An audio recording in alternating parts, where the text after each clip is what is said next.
कल्पना कीजिए, आप एक अंधेरी अनंत खाई में गिर रहे हैं, जहां ना धरातल है ना आकाश। तभी अचानक आपके कानों में एक गूंजती हुई आवाज आती है जो पूछती है, क्या तुम वास्तव में मौजूद हो? आप चिल्लाना चाहते हैं, पर गला सूख चुका है। आप अपनी देह को महसूस करना चाहते हैं, पर शरीर हवा में विलीन हो चुका है। यदि आप ही स्वयं को दिखाई नहीं दे रहे, तो आप उस परम सत्ता को देखने की जिद कैसे कर सकते हैं? क्या आपने कभी सोचा है कि अगर ईश्वर है, तो वह इन आंखों से दिखता क्यों नहीं? क्या वह कहीं छिपा है, या फिर हम ही उसे देखने की पात्रता खो चुके हैं? आज की यह यात्रा आपको उस रहस्य के द्वार तक ले जाएगी जहां तर्क समाप्त होता है और सत्य का जन्म होता है। प्राचीन काल की बात है, जब समय की गणना नक्षत्रों के नृत्य से होती थी। एक सम्राट था जिसके पास सब कुछ था, अथाह संपत्ति, विशाल साम्राज्य और अजेय सेना। किंतु उसके मन के सिंहासन पर एक बेचैनी बैठी थी। उसने हजारों विद्वानों को बुलाया और एक ही प्रश्न किया, ईश्वर का प्रमाण क्या है? यदि वह है तो उसे अभी इसी क्षण मेरी आंखों के सामने प्रकट करो। विद्वान हार गए, शास्त्र मौन हो गए, क्योंकि जो इंद्रियों का विषय ही नहीं, उसे इंद्रियों से कैसे दिखाया जाए। तब उस राजा की सभा में एक ऐसे किशोर का आगमन हुआ जिसका शरीर 8 स्थानों से टेढ़ा था, जिसे संसार अष्टावक्र कहता था। अष्टावक्र की हंसी में वह रहस्य था जो बड़े बड़े सम्राटों को भी छोटा कर देता था। उन्होंने राजा से कहा, हे राजन, तुम सूर्य को देखना चाहते हो, पर तुम्हारी आंखें मिट्टी से ढकी हैं। तुम सागर को मुट्ठी में कैद करना चाहते हो, जबकि तुम स्वयं उस सागर की एक नन्ही बूंद हो।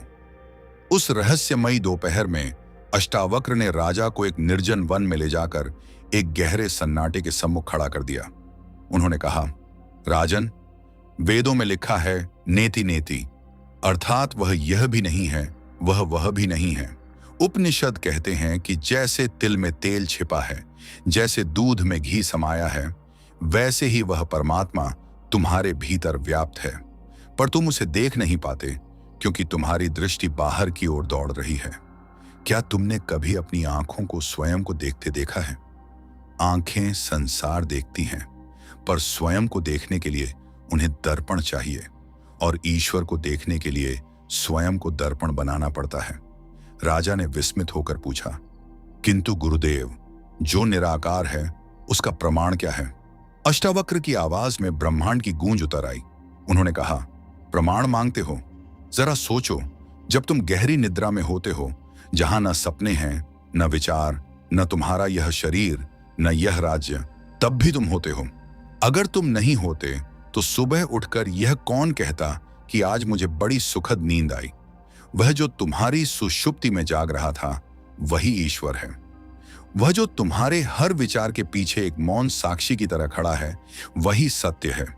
भगवद गीता में श्री कृष्ण ने कहा था कि उसे न शस्त्र काट सकते हैं, न अग्नि जला सकती है। जो अविनाशी है वह बाहर कैसे दिखेगा? वह तो देखने वाले की दृष्टि के पीछे छिपा हुआ दृष्टा है। राजा का अहंकार धीरे धीरे पिघलने लगा।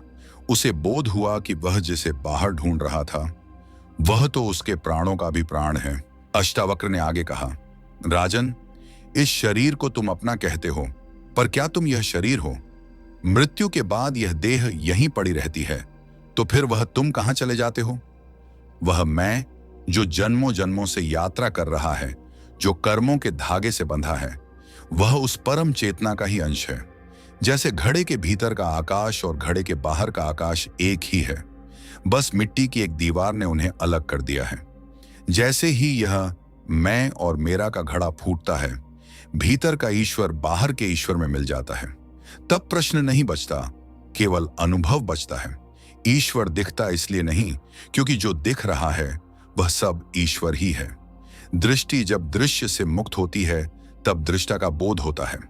कहानी के उस चरम क्षण पर राजा जनक को अनुभव हुआ कि उनका अस्तित्व एक बुलबुले की तरह था जो महासागर में फूट गया था। उन्हें अब प्रमाण की आवश्यकता नहीं थी, क्योंकि वे स्वयं प्रमाण बन चुके थे।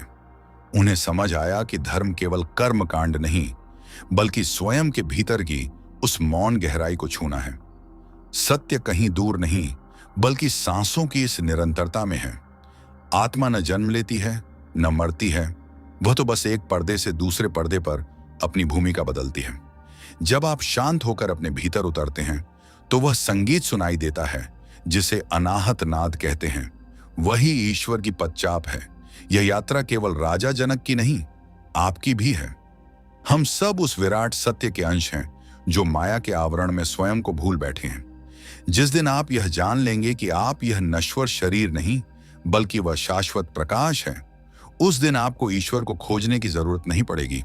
आप जहां देखेंगे वहीं उसका चेहरा नजर आएगा। इस जगत का कण कण उस परमात्मा की ही गवाही दे रहा है। बस जरूरत है तो उस आंतरिक दृष्टि की जो चर्म चक्षुओं से परे देख सके। याद रखिए, विश्वास और अनुभव के बीच का सेतु ही वह ज्ञान है जो अष्टावक्र ने दिया था। सत्य की इस खोज में स्वयं को समर्पित कर देना ही सबसे बड़ी उपलब्धि है। यदि इस कथा ने आपके हृदय के किसी कोने को छुआ है, यदि आपको अपने भीतर उस अनंत चेतना की एक हल्की सी झलक महसूस हुई है, तो इस ज्ञान के प्रकाश को अपने तक ही सीमित न रखें। इस वीडियो को लाइक करें ताकि यह सत्य और भी जिज्ञासुओं तक पहुंच सके। अपने उन मित्रों और प्रियजनों के साथ इसे शेयर करें जो जीवन के गूढ़ रहस्यों की तलाश में हैं और ऐसी ही गहन आध्यात्मिक यात्राओं पर हमारे साथ चलने के लिए इस चैनल को सब्सक्राइब अवश्य करें। याद रखिए, आपकी एक छोटी सी पहल किसी के जीवन में आत्म साक्षात्कार का दीप जला सकती है।